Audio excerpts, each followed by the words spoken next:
May 1992, Shorthand Tamil Senior Grade. Get ready for the dictation. 10 seconds.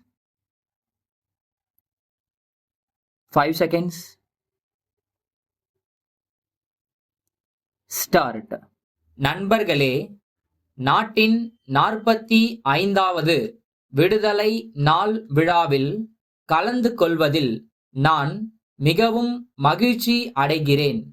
இந்த விழாவில் கலந்து கொள்ள வந்துள்ள அனைவருக்கும் என் அன்பான வணக்கத்தை தெரிவித்துக் கொள்ளுகிறேன்.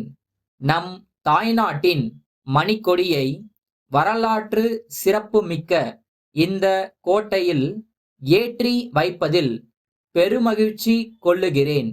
இத்தகைய அரிய வாய்ப்பை எனக்கு ஏற்படுத்தி கொடுத்த உங்கள் அனைவருக்கும் என் நன்றியை தெரிவித்துக் கொள்வதுடன் என் இனிய விடுதலை நாள் வாழ்த்துக்களையும் தெரிவித்துக் கொள்ளுகிறேன். விடுதலை நாள் விழாவை நாம் பெருமகிழ்ச்சியுடன் கொண்டாடும் இந்த நேரத்தில் நாட்டின் விடுதலைக்காக போராடியவர்களையும் அவர்களின் தியாகங்களையும் நினைத்து பார்க்க வேண்டியது நம் அனைவரின் கடமை ஆகும். எனவே நாட்டின் விடுதலைக்காக தம் உயிர், உடல் மற்றும் உடைமைகளை இழந்த லட்சக்கணக்கான விடுதலை போராட்ட வீரர்களுக்கு தமிழ்நாட்டு மக்கள் சார்பில் எனது வணக்கத்தை தெரிவித்துக் கொள்ளுகிறேன். விடுதலை பெற்ற பிறகு நமது நாடு பல்வேறு துறைகளிலும் மிக சிறப்பான முன்னேற்றத்தை அடைந்து வந்துள்ளதை நாம் அனைவரும் நன்கு அறிவோம். பல்வேறு மொழியினரும் பல்வேறு இனத்தவரும் நிறைந்து வாழும் நிலையிலும் உலக அரங்கில் மிக பெரிய மக்களாட்சி என்னும் பெருமையோடு நாம் தலை நிமிர்ந்து நிற்கிறோம். இப்பெருமையை நாம் தொடர்ந்து கட்டிக்காக்க வேண்டும் என்பதை இந்த சமயத்தில் வலியுறுத்தி கூறிக்கொள்ள விரும்புகிறேன்.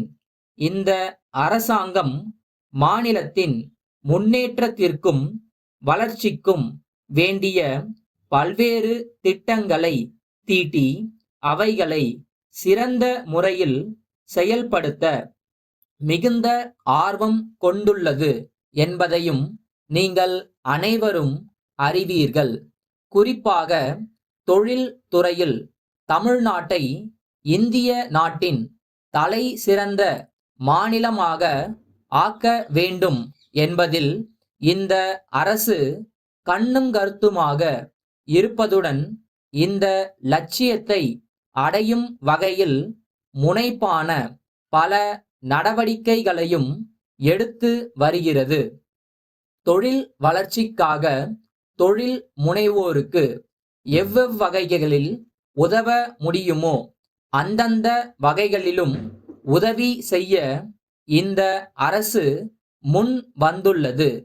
அரசு அளித்து வரும் இந்த ஊக்கம் தொழில் துறையில் நமது மாநிலம் ஆக்கம் பெற அடிகோலும் என்பது திண்ணமாகும்.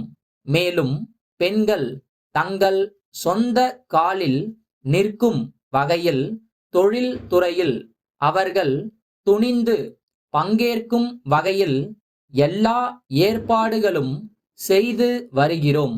நமது மக்கள் தொகையில் ஏறத்தாழ பாதி அளவுக்கும் மேல் இருக்கும் பெண்களை நல்ல முறையில் உயர்த்தி விடுவதுதான் சுதந்திரம் பெற்ற ஒரு நாகரிக அரசின் கடமை என்ற கருத்தில் பெண்கள் முன்னேற்றம், பெண்கள் உயர்வு ஆகியவற்றுக்கு எல்லா முன்னுரிமைகளும் வழங்க ஏற்பாடுகள் செய்யப்பட்டு வருகின்றன என்பதை தெரிவித்துக் கொள்ளுகிறேன்.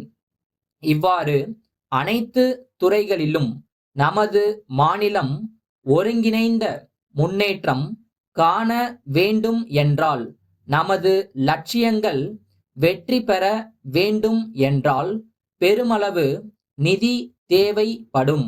அத்தகைய நிதி உதவி நமக்கு மைய அரசிடமிருந்து நியாயமான அளவில் கிடைக்கும் என்று எதிர்பார்க்கிறோம்.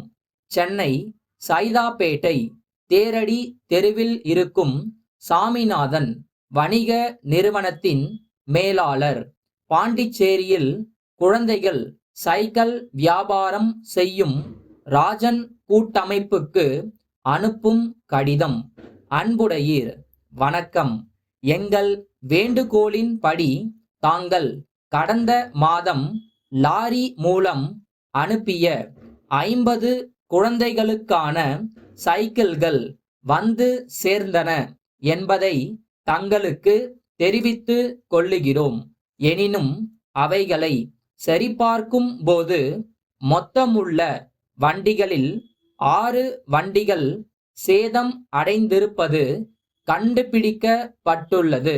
நாங்கள் தங்களிடம் நேரிலும் கடிதம் மூலமாகவும் சரக்குகள் நல்ல நிலையில் அனுப்பி வைக்கப்பட வேண்டும் என்றும் அவற்றின் தரம் சிறந்த முறையில் இருக்க வேண்டுமென்றும் தெரிவித்திருந்தும் சரக்குகளுக்கு சேதம் ஏற்பட்ட நிலையில் உள்ளதை கண்டு நாங்கள் மிகவும் வருந்துகிறோம்.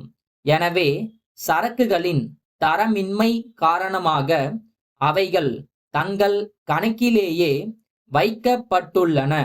மேற்கண்ட குறைபாடு பற்றி தங்கள் பதில் கிடைத்த பின்னரே மேற்கொண்டு நடவடிக்கைகளை மேற்கொள்ள முடியும். நமது நீண்ட கால வியாபார தொடர்பு நல்ல முறையில் தொடர்ந்து நீடிக்க வேண்டும் என்பதை நினைவில் கொண்டு உடனடியாக பதில் எழுத கோருகிறோம். தங்கள் நம்பிக்கையுள்ள